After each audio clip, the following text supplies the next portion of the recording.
Hello students, welcome to my class Learn History with Rajni. Today we will do the third segment of our very interesting lesson Class 12th History through the eyes of travelers. In the previous segments we have learned about Al-Biruni and Ibn Battuta. Today we will learn about Francois Bernier.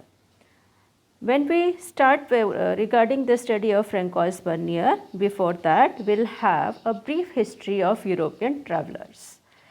Portuguese were the first one who arrived India in around 1500 AD and they wrote detailed account regarding Indian social customs and religious practices. A few of them such as Jesuits Roberto Nobili, he translated Indian texts into European languages. Some of the Portuguese writer, for example, Barbosa, who wrote a detailed account of trade and society in South India.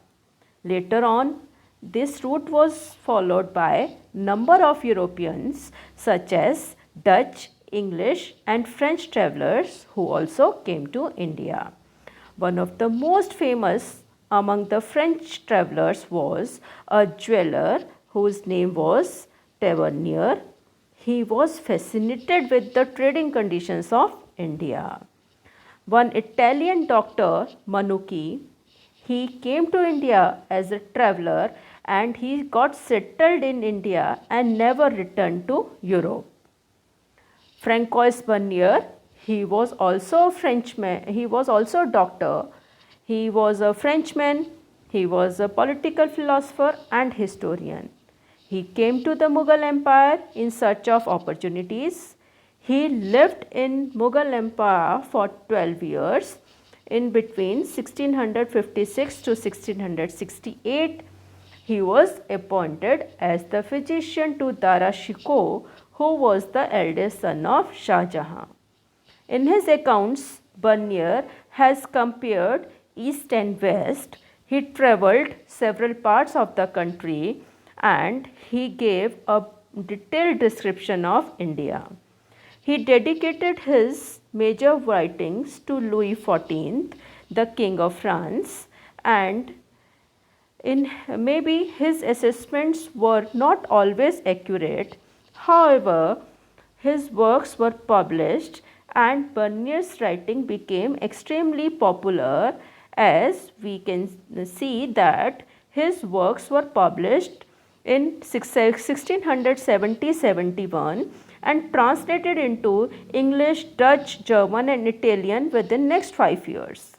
His accounts were reprinted 8 times in between 1670 and 1725, and by 1684 it had been reprinted 3 times in English. So that shows the popularity of the accounts of Francois Bernier. Bernier and the degenerate East. When we compare the writings of Ibn Battuta with that of Francois Bernier, we find that both of them had different perceptions.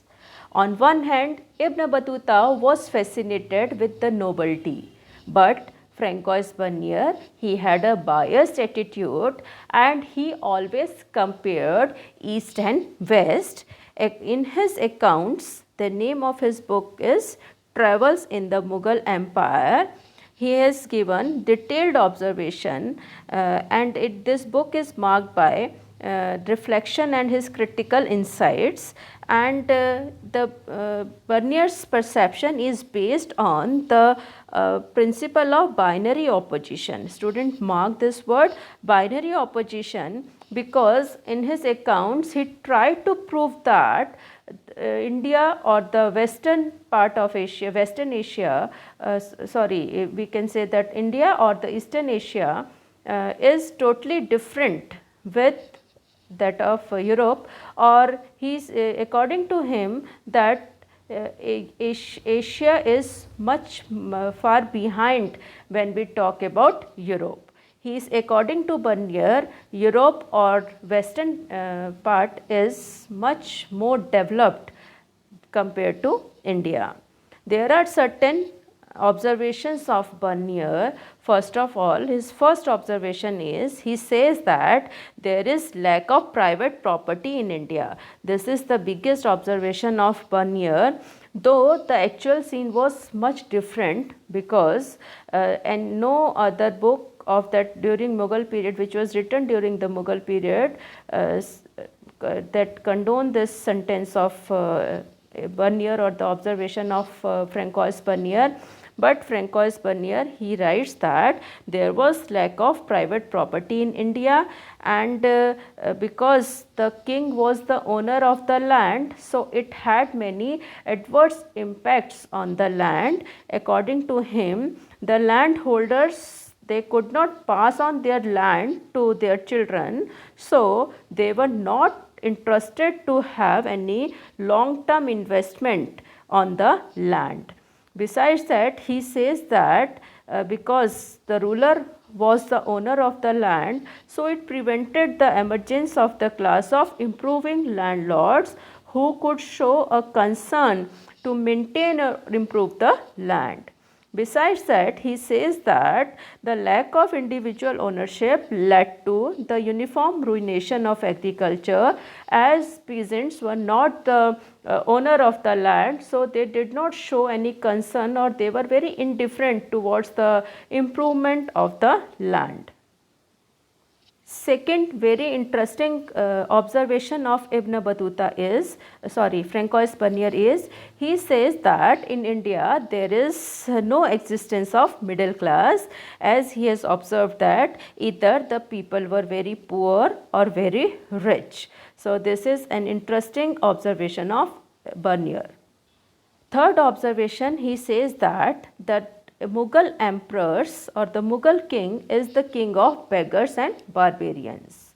Fourth observation, he writes that the Indian towns were ruined and contaminated with ill air. So this is a very different observation of Bernier, and when we compare it with the description of Ibn Battuta, on the one hand, Ibn Battuta, he writes that Indian cities are very big and markets are full of colors, and each and everything is sold in the market. But when we talk about the description or the observation of Bernier, we find that he says that Indian cities are not very developed. And besides that, if we compare this description of Francois Bernier on the land ownership, we have some records of Abul Fazl, who was a 16th century official chronicler of Akbar, and he has described that the revenue, or he says that the tax which was taken on the crops was actually the remuneration of the sovereignty. And I think this tax was only taken as the rent, or considered as the rent by the European travelers, but actually it was a tax taken on the crops. Bernier's description has influenced many Western philosophers, which include Montesquieu, and Montesquieu, he used this account to develop the idea of Oriental despotism. He says that Montesquieu, he says that according to this idea of Oriental despotism, rulers in Asia enjoyed absolute authority over their subjects, and this is because all the land belonged to the king, and there was lack of individual ownership. Even this idea was further developed by another scholar, Karl Marx, who argued that in India, surplus was appropriated by the state. As surplus was taken away by the state, so they gave some sort of autonomy to the village communities, and these communities, they enjoyed the autonomy by the time they were giving the surplus to the king. So this description of Bernier, or the European philosopher, is totally different when we do the deep study of Mughal ruler society, which is also given in chapter 8, where we see that there were big jamindars, some untouchable landless laborers, and besides that there was a big peasant class who used to hire laborers and engage those laborers were engaged in commodity production, and the smaller peasants who could barely produce for his subsistence. That means there were different type of social classes in Mughal ruler society. Fifth very interesting observation of Bernier is, he says that the Indian artisans are very lazy and they are not having any incentive to improve the quality of their manufactures, since the profit were appropriated by the state. He himself gives a contradictory description also, as he says that in the same time he considered that vast quantities of the world's precious metals flowed into India as manufacturers were exported in exchange for gold and silver. So on one hand he describes the prosperity of India, prosperity of merchant community in India. On the other hand, he says that Indian artisans are lazy. Sixth observation made by Bernier, he describes Mughal cities as a camp towns, but the fact was that during the 17th century, about 15% of Indian population lived in towns. That was higher than the proportion of urban population in Western Europe in the same period. But Bernier writes that Indian cities or the Mughal cities were like camp towns, and these cities came into existence when the imperial court moved in and rapidly declined when it moved out. That means the cities were settled with the movement of the Mughal king.